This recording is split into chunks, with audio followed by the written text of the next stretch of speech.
Este é o primeiro grande fato no momento da paixão de Cristo, nesta semana tão dramática, que é para nós uma semana tão importante.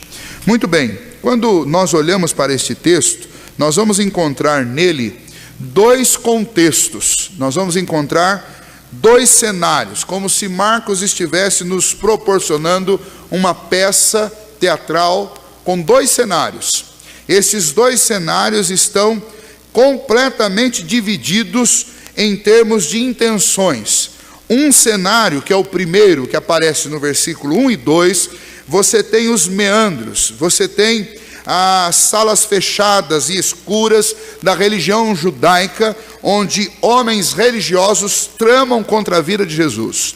O segundo cenário, você tem uma casa, você tem um local público, arejado, aberto, onde um homem que foi curado por Cristo Jesus, um homem que estava leproso, foi libertado daquela enfermidade, voltou para agradecer ao Senhor Jesus, e agora a sua casa em Betânia, palco de muitos momentos extremamente alegres, festivos do Senhor Jesus, momentos também extremamente emocionantes. Neste lugar maravilhoso, neste cenário fantástico, você tem o Senhor Jesus reunido com amigos, reunido com seus discípulos e reunido numa casa, se alimentando, como se estivessem fazendo uma despedida.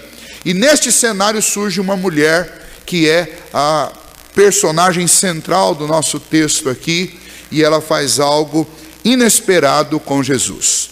Mas Marcos nos apresenta estes dois cenários, e estes dois cenários eles têm lições para nos ensinar. O primeiro cenário, quando nós olhamos para ele, seguindo aquilo que o texto nos apresenta, nós encontramos a descrição de Marcos que uma reunião ou algum tipo de conspiração estava acontecendo 2 dias antes de começar a celebração da Páscoa. A celebração da Páscoa começava com a festa dos pães asmos, e essa festa durava 7 dias.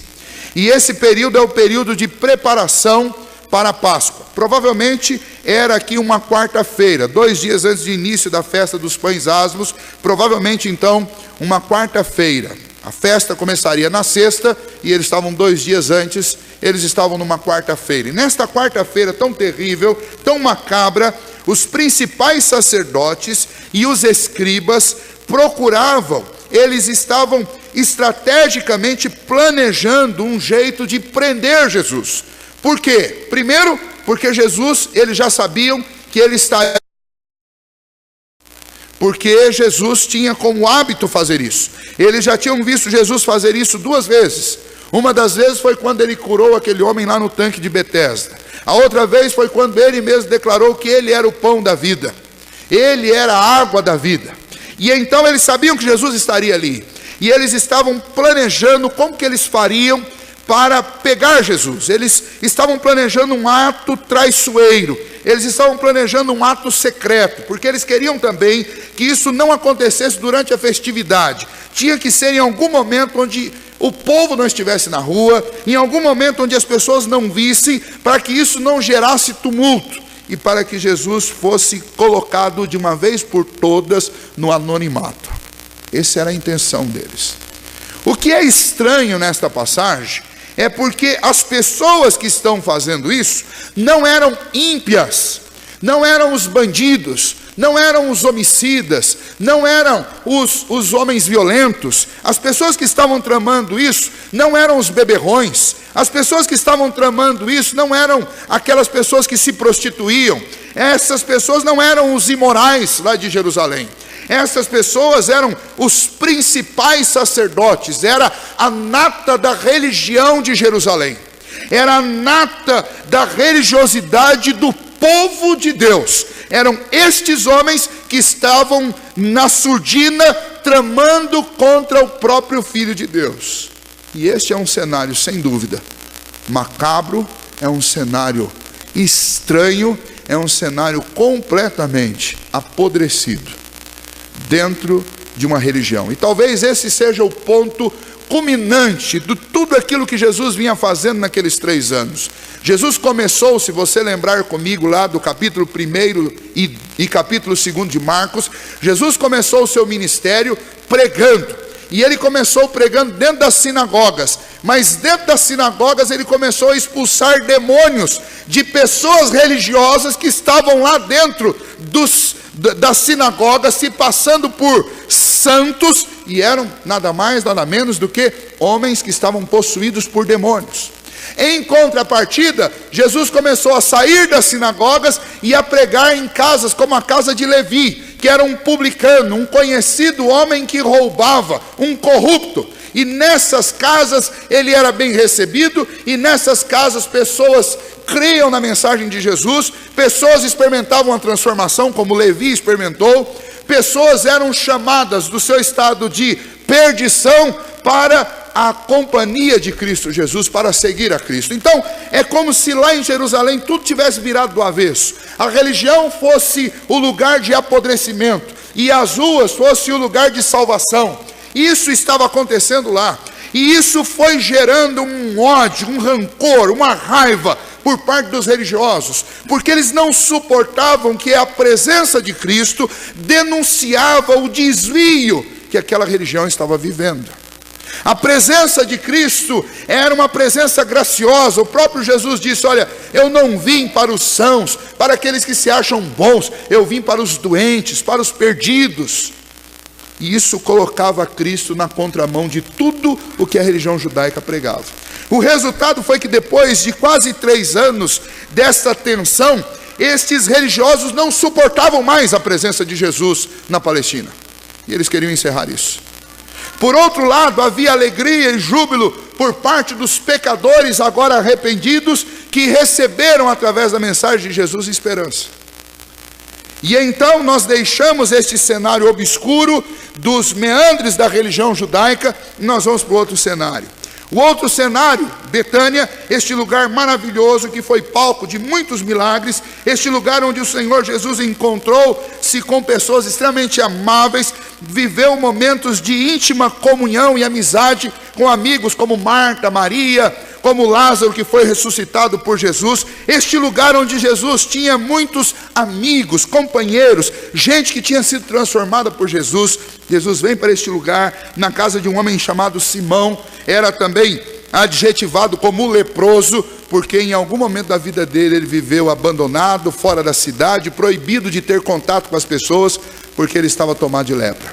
Mas esse Simão tinha sido curado. Esse Simão agora era um novo homem, ele podia viver em sociedade. E ele sabia que Jesus estava descendo para Jerusalém, e provavelmente ele fez questão, mandou avisar: eu faço questão que Jesus venha fazer uma refeição comigo. Os discípulos foram ali também. Os discípulos eram os companheiros de Jesus, aqueles que estavam ao lado de Jesus nos momentos mais intensos da sua vida. Ali estavam também, provavelmente, muitos curiosos que estavam vendo Cristo, que estavam vendo o comportamento de Jesus, dos apóstolos, daquela família. Nós não sabemos se estavam lá. Nós temos um outro relato em que aparece Jesus reunido com este mesmo grupo e colocam Marta, Maria e Lázaro juntos, mas nós não temos aqui em Marcos essa informação, mas é possível que muitos amigos queridos de Jesus estavam ali. E enquanto Jesus estava debruçado, era costume deles, eles tinham almofadas e uma mesa que é bem mais baixa do que as nossas mesas, onde as pessoas se ajoelhavam, sentavam sobre suas pernas, sobre seus joelhos para comer. E então Jesus estava posto àquela mesa, ajoelhado ao lado daquela mesa, e eles começaram a refeição. E enquanto eles começaram a refeição, uma mulher, que aqui ela não é identificada, ela traz um vaso de alabastro. O que é alabastro? Alabastro é um pedaço de mármore, um mármore translúcido que havia naquela região.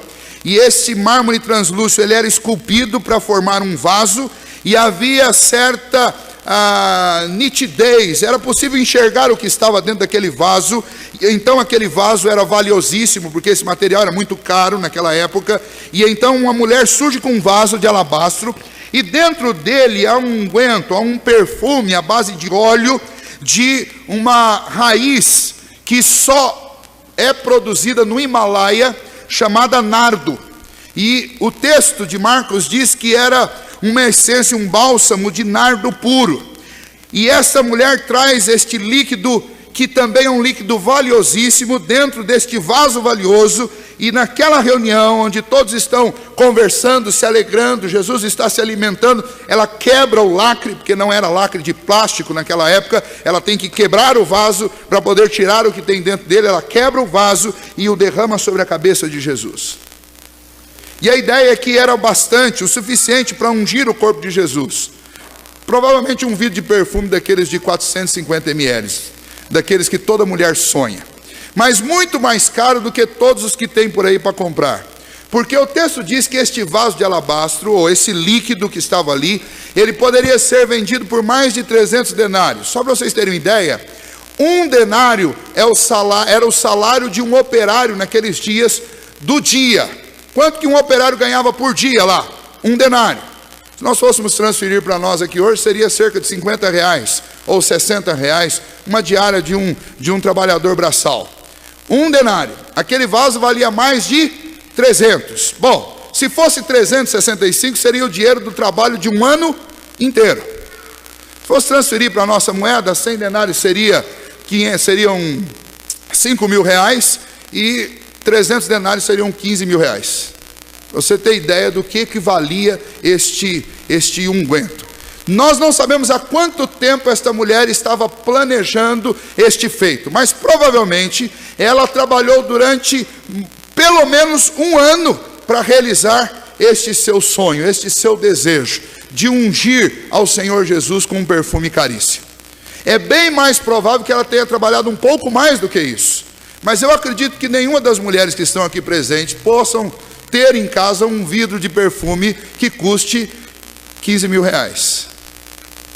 Mas é também muito plausível, porque Jesus não está aqui, ninguém mais merecia tal feito senão o próprio Senhor Jesus. Mas se de um lado nós nos voltarmos um pouco para o outro cenário, enquanto homens ficaram 3 anos tramando um jeito de matar Jesus, esta mulher, nós não sabemos quanto tempo ela fez isso, mas ela passou muitos meses tramando uma forma de fazer algo de bom para Jesus.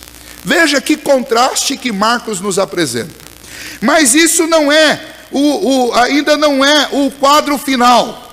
Porque quando esta mulher vai lá e quebra este perfume sobre Jesus e unge a sua cabeça, os discípulos, no caso do Evangelho de João, João cita que foi Judas que ficou indignado, mas aqui Marcos diz que os discípulos todos começaram a murmurar entre eles: que absurdo que essa mulher está fazendo, olha que desperdício.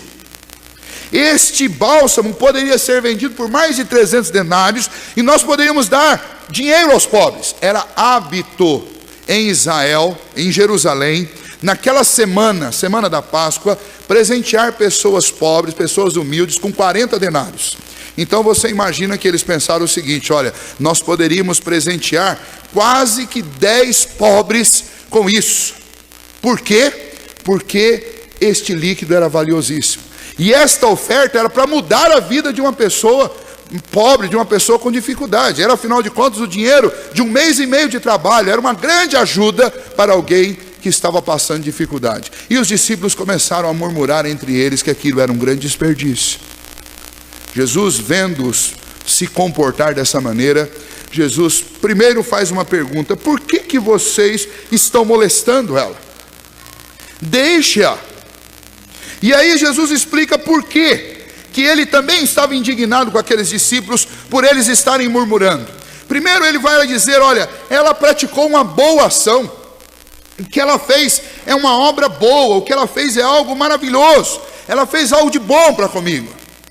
Depois ele diz: os pobres que vocês estão alegando que poderiam ser ajudados com o dinheiro da venda desses líquidos, vocês sempre os terão.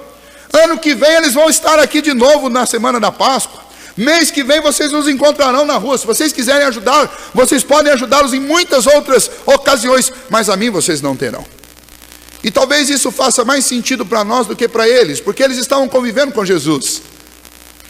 Mas eu não sei se isso já passou pela sua cabeça, mas você já imaginou que grande privilégio poder fazer alguma coisa para Jesus? Eu sempre penso isso como pastor. Às vezes eu ganho presente. Ganho presente da igreja no dia do pastor, ganho presente no dia do aniversário. Tem gente que às vezes sente vontade de dar presente, me leva presente, nem é data. Eu fico perguntando, mas por que eu estou ganhando alguma coisa hoje? Não, porque nós lembramos do Senhor, querendo trazer um negócio para o Senhor. E eu fico pensando, olha, é um privilégio a gente poder ajudar as pessoas que são nossas amigas, irmãs, as pessoas com as quais convivemos. Nós gostamos de fazer isso.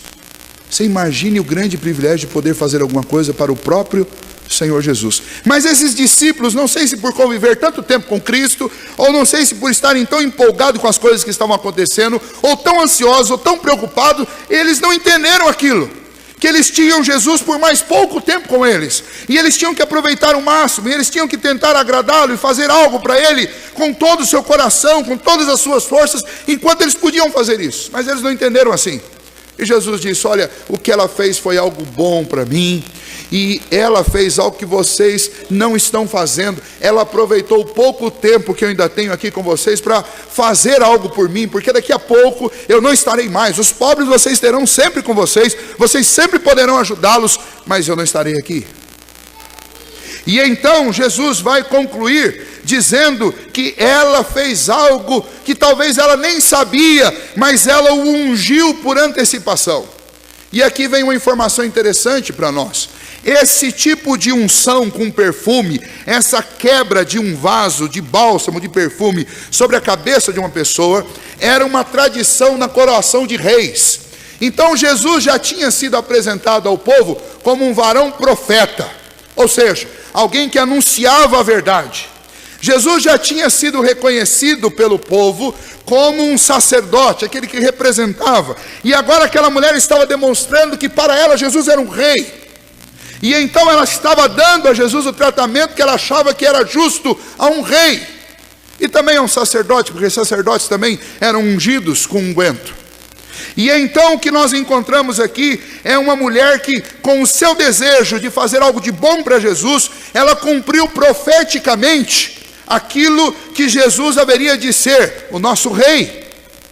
Não só por ser ele o Filho de Deus, o Criador de todas as coisas, mas por ser ele também aquele que vai nos comprar com seu sangue. E aí Jesus conclui no versículo 9, dizendo a respeito daquela mulher, que em qualquer lugar onde o evangelho fosse pregado daí para frente, aquela mulher seria lembrada por causa daquilo que ela fez. Este é o texto que nós lemos. O que nós podemos aprender com esta narrativa que Marcos nos traz a respeito daquele primeiro momento da paixão de Cristo, do início da paixão de Cristo? Bom, nós podemos começar aprendendo o seguinte: quando nós juntamos estes dois cenários, planejamento do mal, planejamento do bem, gente comprometida em fazer mal a Cristo e gente comprometida em fazer o bem a Cristo, e o pessoal de cima do muro, que não se define de que lado está, mas fica criticando todo mundo, o que nós aprendemos com o trabalho de todas essas pessoas? Nós aprendemos, em primeiro lugar, que o Senhor, Deus, não pode ser frustrado em seus desígnios, mas Ele frustra os planos e os desígnios dos homens para produzir com a vontade dEle a sua própria glória. Ou seja, tudo o que acontece, acontece para a glória de Deus. Ainda que planejem matá-lo, aquilo que acontecer, mesmo pela mão dos homens maus, produzirá a glória de Deus. E aquilo que planejam fazer para o bem do Senhor, isto acontecerá para a glória de Deus. E portanto, tudo o que acontece, aquilo que acontece de ruim, aquilo que acontece de bom, nada disso frustra os propósitos de Deus. E Deus faz aquilo que Ele quer, para que Ele mesmo seja glorificado através de tudo e todos. Quando nós lemos Atos capítulo 4, a igreja em oração, eles oram dizendo que Deus é o Criador de todas as coisas, que Deus anunciou o que ia fazer naqueles dias, e aí eles fazem a seguinte declaração, na sua oração, abre aspas: Senhor, porque verdadeiramente se ajuntaram em Jerusalém nesses dias, Pôncio Pilatos e Herodes, para fazerem tudo quanto a tua mão predeterminou com Cristo Jesus. Ou seja, o que eles estão dizendo na oração? Nós sabemos que ainda que as intenções maléficas de Pilatos, de Herodes, de Caifás, de todos os religiosos de plantão, dos que gritaram crucifica, todas as intenções maléficas deles não serviram para nada mais, nada menos do que fazer exatamente a vontade de Deus. Portanto, os planos de Deus não são frustrados. E o que isso significa para a minha vida então? Significa que eu devo confiar mais em Deus. Significa que eu devo descansar mais em Deus. Significa que eu devo esvaziar o meu coração da ansiedade e do medo. Porque nada pode frustrar o propósito de Deus de ser enaltecido na minha e na sua vida. Nada pode mudar o plano de Deus de ser glorificado através da minha e da sua vida. E então eu devo sim planejar, fazer coisas para o Senhor, eu devo me esforçar, eu devo traçar estratégias para glorificar o nome de Deus, sem me preocupar com o mundo, sem me preocupar com as estratégias de Satanás para me jogar no chão, porque nada que ele fizer poderá frustrar os propósitos de Deus com a minha vida. Nós damos atenção demais para os nossos inimigos, os inimigos da fé. Nós alimentamos a nossa mente com informação desnecessária o tempo inteiro. E deixamos de alimentar o nosso coração, a nossa mente, os nossos próprios músculos com ações para a glória de Deus, com boas obras. Porque se de um lado o fato deles tramarem contra o Senhor Jesus não significar que eles iam ter bom êxito, porque de fato eles não tiveram. Eles queriam prender Jesus na surdina, fizeram isso na madrugada, tiveram o auxílio de Judas, uma ajuda extra, mas nem assim eles conseguiram manter Jesus no anonimato, porque tentaram julgá-lo na madrugada, mas ninguém queria assumir a responsabilidade. Jogaram para Herodes, Herodes não queria assumir responsabilidade. Jogaram para Pilatos, Pilatos não queria assumir responsabilidade. Só restava jogar para o povo, e aí é um ato público. E aí este mesmo povo que foi alimentado, foi curado, gritou crucifica. E isso consolidou a declaração e o atestado de depravação total da humanidade. E eles mesmos gritaram crucifica o Senhor Jesus. E o Senhor Jesus é crucificado no palco do mundo, para que todo aquele povo que estava em Jerusalém visse, e para que eles servissem de testemunha, e para que os evangelhos fossem escritos, e testemunhasse isso ao mundo e a todas as gerações. E aonde há mundo civilizado, ouve-se a história de Cristo. Então o que eles tentaram fazer no escuro, o que eles tentaram fazer no secreto, eles não conseguiram. Mas o que eles conseguiram com toda a popularidade da paixão de Cristo, foi despertar o mundo para que há um Criador, há um Redentor, há um Salvador, e o nome dele é Jesus. Então não adianta tramar contra Deus, e então não adianta tentar tomar a contramão, não adianta tentar bater de frente com Deus, porque você sempre terminará no mesmo lugar. Querendo ou não querendo, a função do homem é glorificar a Deus. E se você não o glorificar por causa da graça e da misericórdia dele, você o glorificará por causa da justiça e do juízo dele. Porque não pense que os homens passarão a eternidade num lugar servindo a Deus e num outro chamado inferno servindo a Satanás. Não, todos os que forem lançados no lago e fogo, no lugar que nós conhecemos e ouvimos falar deles sobre como o nome de inferno, todos que passarão a eternidade lá, passarão a eternidade dizendo que Deus deveria ter sido glorificado por eles, que Ele merece honra e glória, porque o Senhor do inferno é Deus também, não é Satanás. E o inferno é o lugar onde todos reconhecerão a justiça e a ira de Deus, e o céu é o lugar onde todos reconhecerão sua graça, bondade e misericórdia. Nada e nem ninguém pode frustrar o plano de Deus de ser glorificado através das nossas vidas, através da história e através da humanidade. Hoje você precisa se decidir. Hoje você precisa se posicionar. De que maneira você pretende glorificar a Deus? Como aqueles religiosos que tramaram nas escuras contra Cristo, ou como aquela mulher que planejou glorificar a Cristo com tudo o que ela podia? Em segundo lugar, esse texto me mostra que Jesus exaltou a atitude daquela mulher de encher as suas mãos de boas ações, de boas obras. Sabe qual é a diferença entre essa mulher e nós? Nós planejamos passar anos a fio trabalhando para conquistar coisas para nós mesmos. Essa mulher planejou passar mais de um ano, provavelmente, trabalhando para dar coisas para Cristo. Percebe a diferença? A maioria de nós passa usando 100% do tempo durante 6 dias da semana para si mesmo. E no domingo nós vamos à igreja e nós reclamamos quando o culto passa 15 minutos da hora. A maioria de nós condensa, junta, massifica todos os talentos, todas as energias, todos os esforços para conseguir prazeres transitórios dessa vida.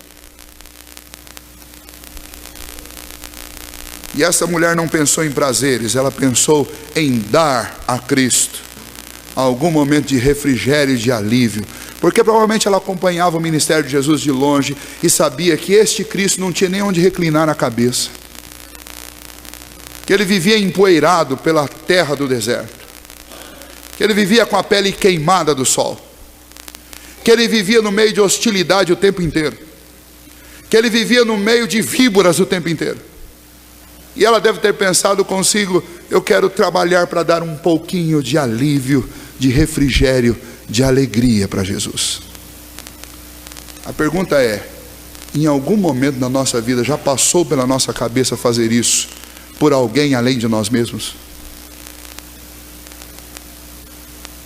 Eu vou repetir: em algum momento na sua vida, nas nossas vidas, já passou a ideia de fazer alguma coisa por alguém que não seja nós mesmos?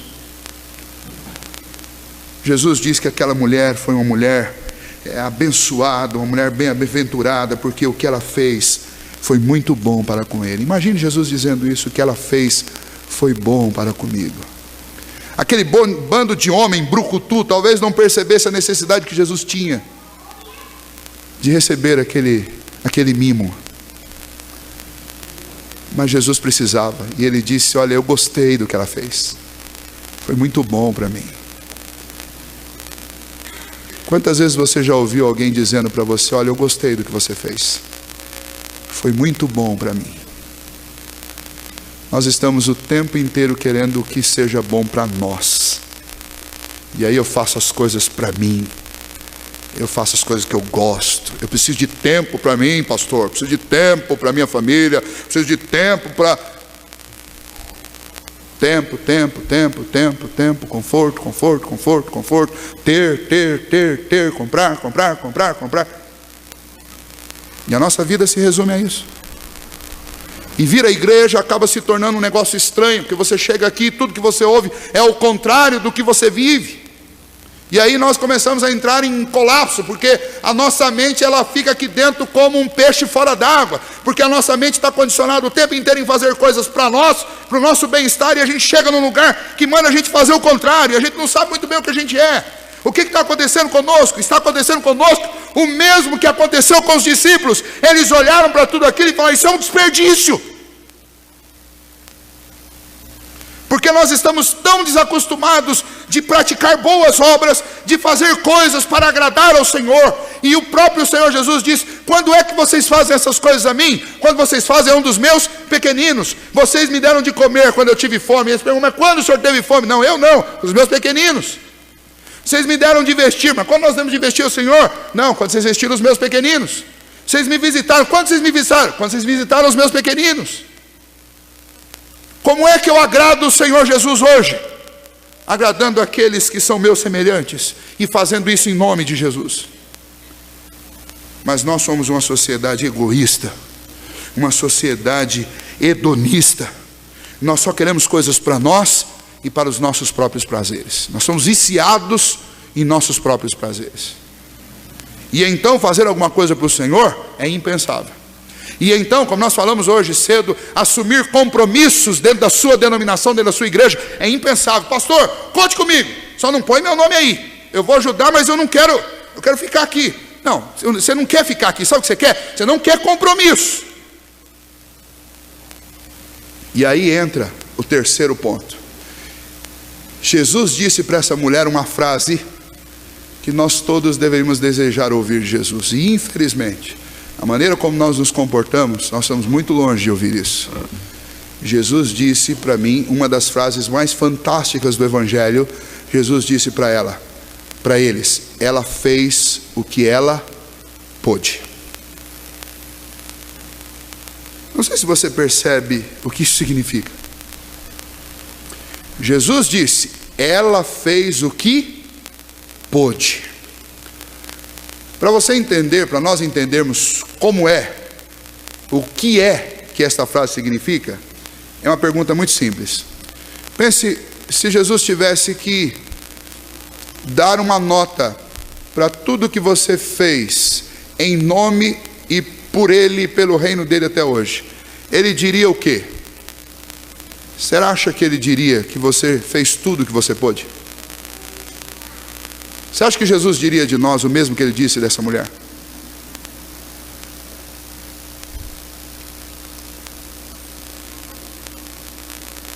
Esse é o ponto, irmãos. Aquela mulher foi elogiada porque ela pegou tudo que ela podia.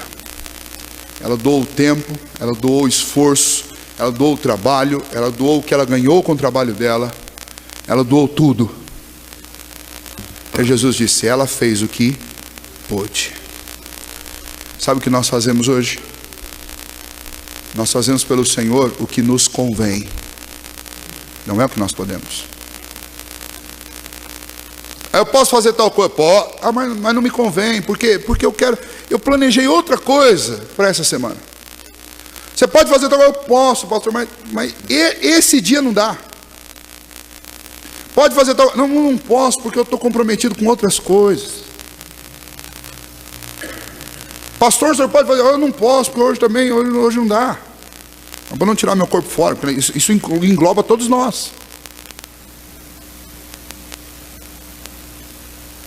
Nós não podemos. Nunca podemos. Nós marcamos até viagem para passeio, acreditem vocês ou não. Nós marcamos viagem de passeio com um adolescente e na última hora um monte desiste. Em tudo pago, não tem que fazer nada. Só ir, participar e se divertir. Mas eles desistem. Você vai entender por que isso? Porque nós vivemos numa sociedade em que ou as coisas todas elas funcionam de conveniência conosco, ou nós estamos fora. Não, mas é tudo, você não tem que fazer nada, só tem que estar lá. Vai estar lá, vai envolver. Eu não vou poder estar em outro lugar. Então, como eu não posso estar em dois lugares ao mesmo tempo, pastor, esperem um pouquinho. Nós não queremos fazer as coisas para o Senhor. Nós queremos bem-estar, nós queremos conforto, nós queremos diversão, mas não queremos fazer nada para o Senhor. Será que Jesus poderia dizer a nosso respeito, eles têm feito tudo o que eles podem? Eu diria que não. Eu diria que não.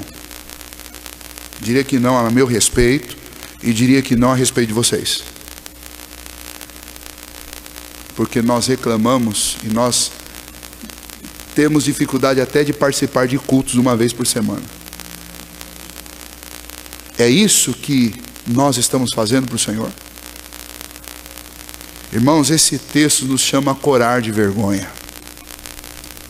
Porque a pergunta final do texto é: com quem nós estamos mais parecidos? Com os planejadores lá do quarto escuro? Ou com a mulher que planejou para glorificar a Cristo lá em Betânia? Essa é a pergunta final do texto. Deus espera de nós que nós confiemos no poder soberano dele de governar a história, pois ele não pode ser frustrado e ele será glorificado. Deus espera de mim e de você que nós nos comprometamos com boas obras. Deus espera de nós que nós façamos pelo Senhor não o que dá, mas que nós façamos tudo o que nós podemos por Jesus. Tudo, desde a criança, fazer tudo o que é possível fazer para o Senhor. O adolescente, o jovem, o adulto, os homens, os oficiais da igreja. Fazer tudo o que eu posso fazer para o Senhor. Aqui neste mundo nós somos peregrinos em terra estranha. A gente não está aqui para se divertir. A gente não está aqui para procurar conforto. A gente não está aqui para entretenimento. Nós estamos aqui como embaixadores do reino de Deus. E a nossa função é fazer tudo o que nós pudermos. Nós não estamos aqui para nos divertirmos em festas, em noitadas, em baladas, jovens, moços. Nós não estamos aqui para isso. Deus não está te permitindo respirar sobre essa terra para isso.